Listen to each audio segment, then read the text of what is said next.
sholat subuh berjamaah dan dalam rangka kegiatan subuh 14 mudah-mudahan Allah terus berikan istiqomah kepada kita semua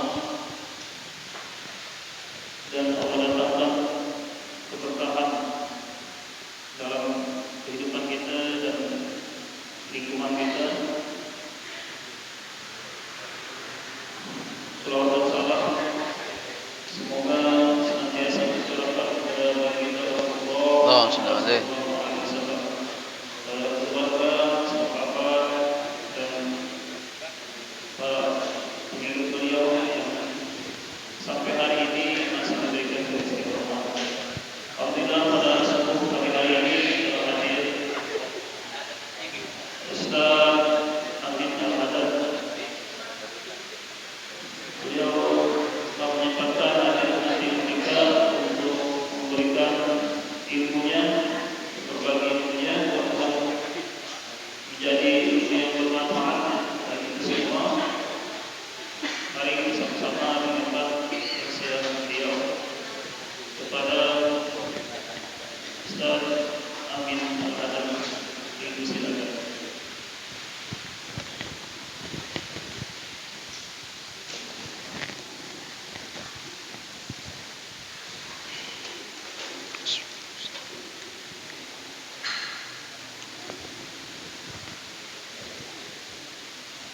Bismillah. Bismillahirrahmanirrahim. Assalamualaikum warahmatullahi wabarakatuh. Alhamdulillahi wa kafa.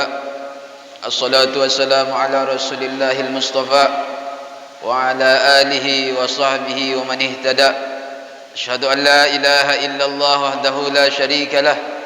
وأشهد أن سيدنا ونبينا محمدا عبده ورسوله اللهم صل وسلم على سيدنا محمد مفتاح باب رحمة الله عدد ما في علم الله صلاة وسلاما دائمين بدوام ملك الله وعلى آله وصحبه ومن والاه أما بعد ربي اشرح لي صدري ويسر لي أمري واحلل عقدة من لساني يفقهوا قولي.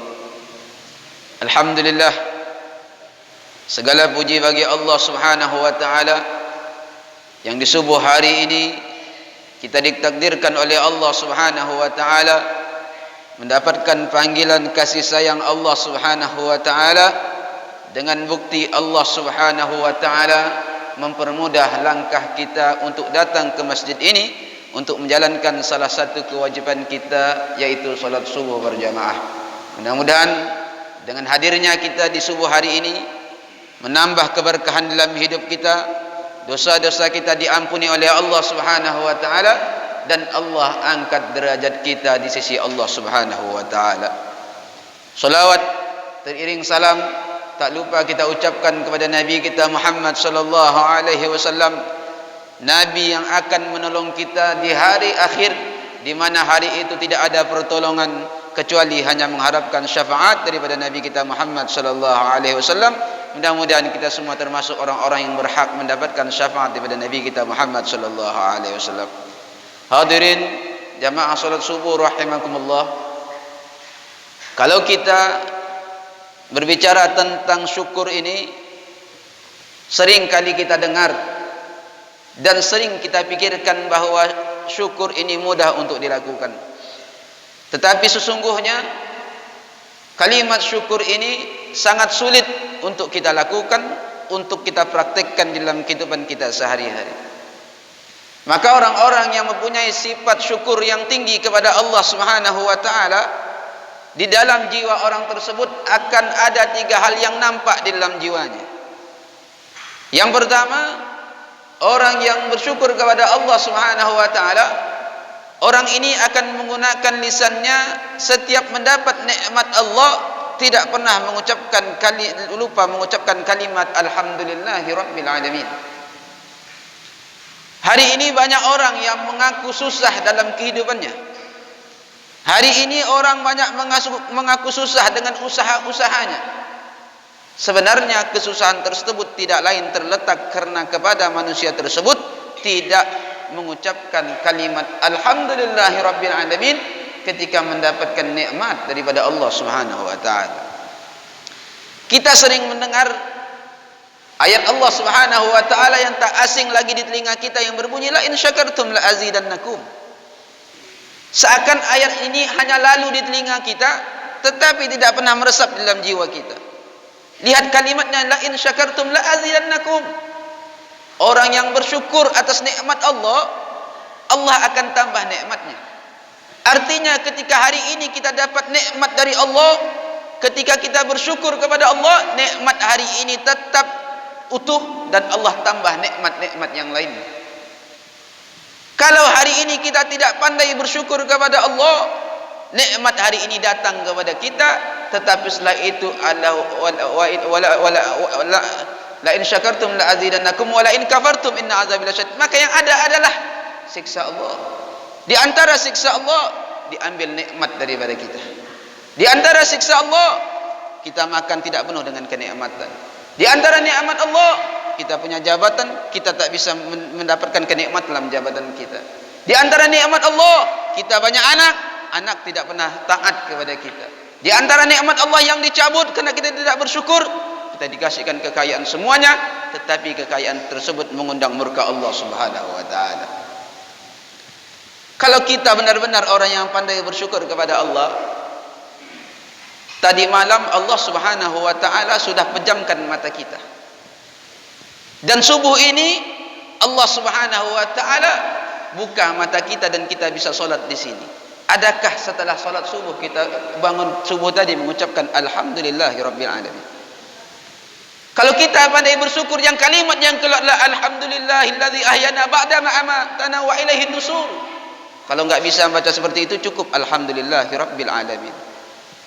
Tadi malam kita sudah makan daripada nikmat Allah sehingga kita bisa segar badan kita, sehingga kita bisa berdiri. Sudahkah kita mengucapkan alhamdulillah setelah kita makan? Berapa banyak air minum yang masuk kepada kita, dari air teh, dari air kopi, dari air es, dari air jus, semua masuk ke tubuh kita. Sudahkah kita mengucapkan alhamdulillahirabbil alamin setelah itu? Kalau benar-benar kita sebagai hamba Allah yang pandai bersyukur, maka tidak akan pernah terlepas kalimat tersebut dari lisan kita. Lihat bagaimana para ulama, syukurnya para ulama, keluar dari kamar mandinya, ulama sujud kepada Allah Subhanahu wa taala. Sehingga ditanyakan, wahai ulama, kenapa engkau lakukan seperti ini? Kau keluar dari kamar mandimu habis buang hajat, engkau syukur kepada Allah. Maka ulama mengatakan, itu adalah tanda syukur saya kepada Allah, karena Allah memudahkan makanan masuk dalam mulut saya dan Allah memudahkan keluar dari dubur saya. Ini tingkatan syukurnya para ulama. Kita boro-boro mau sujud setelah kamar mandi, masuk kamar mandi saja tidak menutup aurat kita. Makan saja kita terkadang tidak pakai baju, pandai ini adalah nikmat Allah Subhanahu wa taala. Makan saja terkadang kita tidak duduk dengan cara berdiri, padahal ini nikmat Allah Subhanahu wa taala. Kalau kita benar-benar pandai bersyukur kepada Allah Subhanahu wa taala, tentu setiap hari kita tidak akan pernah meninggalkan kalimat alhamdulillahirabbil alamin. Lalu bagaimana dengan keadaan para sahabat yang saat itu wafat anaknya? Maka sahabat mengatakan, wahai saudaraku, anakmu sudah meninggal. Dia turun dari kudanya, dia solat 2 rakaat. Sehingga sahabatnya mengatakan, wahai sahabatku, ini bukan berita gembira, ini anakmu yang meninggal nih, bukan mendapatkan kenikmatan. Apa kata sahabat? Ini adalah nikmat dari Allah, aku punya anak, dan kenikmatan tersebut berhak Allah ambil dariku, sehingga aku bersyukur kepada Allah. Mudah-mudahan Allah nanti akan berikan anak yang baru kepada diriku. Ini adalah syukurnya para sahabat. Kalau kita sudah puas mendapatkan nikmat Allah, Allah jemput sedikit, kita mulai kesal kepada Allah Subhanahu wa taala. Kita masih memikirkan jabatan kita, dagangan kita, pangkat kita, sehingga di waktu sholat pun kita enggak bisa hadir menghadiri panggilan Allah Subhanahu wa taala. Kita sibuk dengan dagangan kita. Kita sibuk dengan urusan kita. Kita sibuk dengan bisnis kita. Kalau hari ini kita mendapatkan keuntungan dagang kita, keuntungan bisnis kita, itu semua dari Allah Subhanahu wa taala. Kalau hari ini kita meninggalkan bisnis kita untuk datang kepada Allah, kemudian besok bisnis kita hancur, tapi Allah Subhanahu wa taala masih ada, Allah akan mengganti banyak-banyak daripada harta dan bisnis kita berlipat ganda. Tetapi kalau hari ini dagangan kita hancur, bisnis kita hancur, sementara Allah tidak ada bersama kita, siapa yang akan menolong kita? Tidak ada yang dapat memberikan pertolongan kecuali Allah Subhanahu wa taala. Ini kita banyak-banyak mengucapkan alhamdulillahi rabbil alamin. Yang kedua adalah syukur melalui hati kita. Bagaimana syukur melalui hati kita? Tidak lain kita mengakui bahawa setiap nikmat semuanya dari Allah Subhanahu wa taala. Sehingga ketika orang mengakui setiap nikmat itu datang dari Allah, maka tidak akan ada rasa kesombongan dalam dirinya. Wa ma bikum min ni'matin fa minallah. Tidak ada suatu pun nikmat melainkan semuanya daripada Allah Subhanahu wa taala. Ini kita kalau sudah dikasih nikmat sombong luar biasa. Dikasih kepintaran, dikasih kemuliaan, disanjung-sanjung, dipuji-puji, sombong luar biasa. Mereka menganggap bahawa hasil kemuliaannya, hasil kejayaannya berkat belajarnya yang kuat, berkat sekolahnya yang tinggi, sehingga mereka mendapatkan kedudukan yang mulia. Padahal kalau mereka tahu kedudukan yang tinggi, kemuliaan yang tinggi, kepintaran yang tinggi, ketika Allah Subhanahu wa taala ingin cabut, begitu saja orang tersebut akan menjadi orang yang lupa ingatan. Kalau dia sudah gila, walaupun dia banyak ilmunya, tidak ada lagi yang memuliakan dirinya.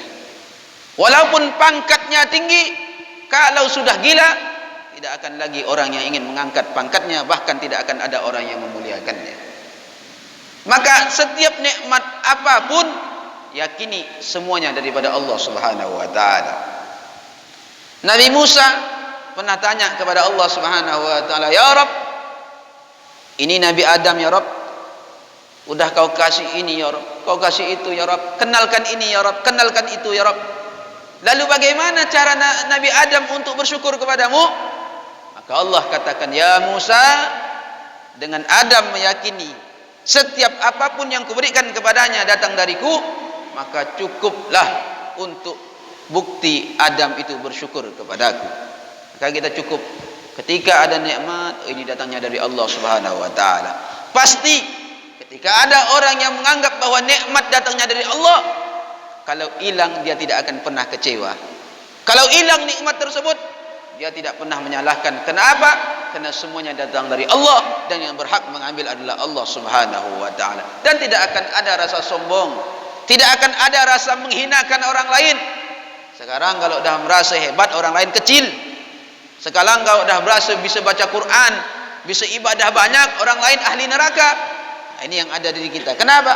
Karena sombong meraja dalam diri kita, karena kita tidak punya sifat syukur kepada Allah Subhanahu wa taala.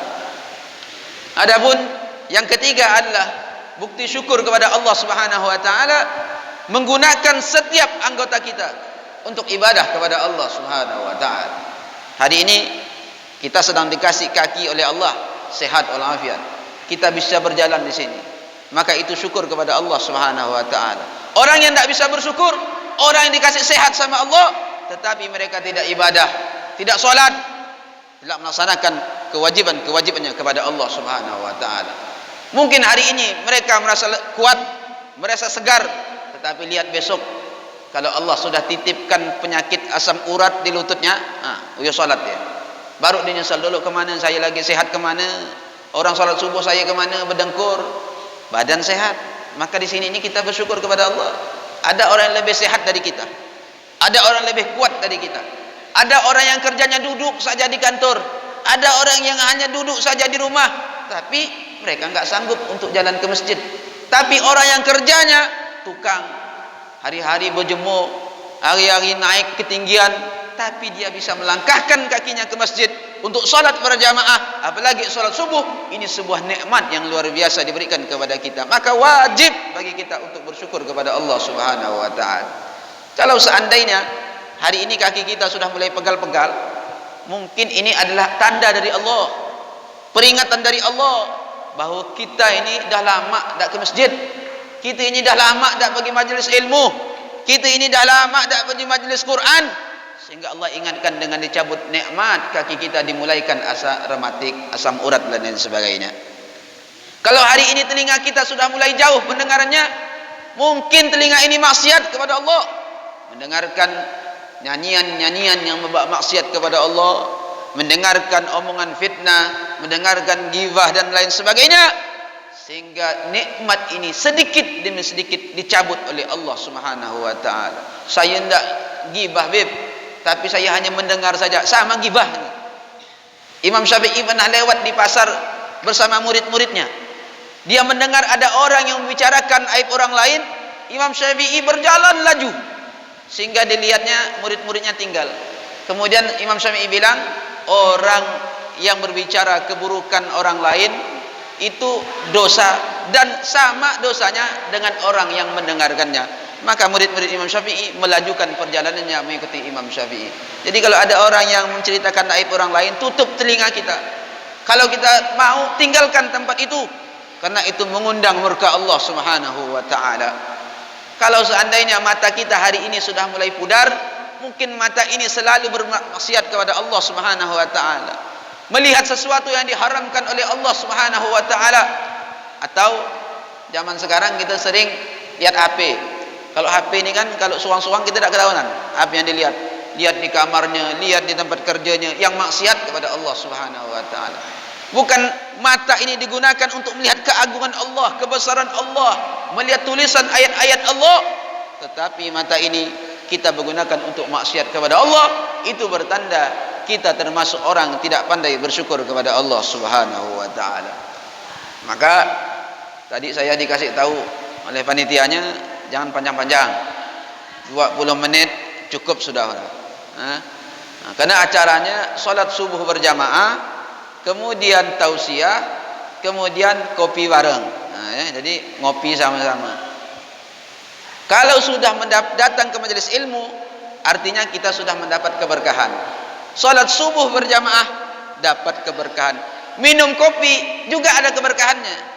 Bahkan dikatakan kalau ada orang minum kopi, bau kopinya belum hilang dari mulutnya, malaikat tetap istighfar kepada Allah untuk minta ampun kepada dosa-dosa orang yang sedang meminum air kopi.